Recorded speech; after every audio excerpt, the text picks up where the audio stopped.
Now, this might come as a bit of a shock to some people, but estate agents are not the owners of those properties. The people that set that advertising price are the sellers.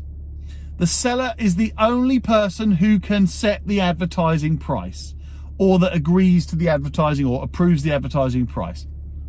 Now, the estate agent, if it's a good estate agent, then the agent will recommend a advertising price, a valuation of that property. But, and I've seen this so many times, the agent will say to that person, Mr. and Mrs. Seller, your property is worth 100,000, and the seller says, well, we want to put it on the market for 135. What does the agent do? Now, in my business, I would encourage my team to push back on that and say, well, it's not worth 135. This is the evidence.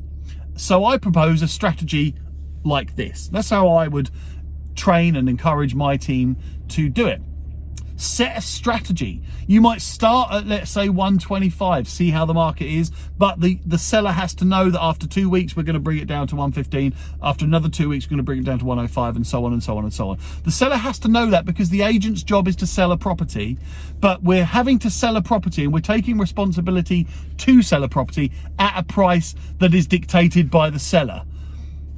That's hard, isn't it? Imagine in your jobs, imagine, I don't know whatever job you do listening to this, let's say, I don't know, let's say you're selling carpets or you're selling TVs, and this TV's worth £1,000 and you know, yep, that's going to sell, that's about right, it's a fair price, and then the owner of the company comes along and says, right, you're going to sell that TV at £1,500 or you're not getting any salary.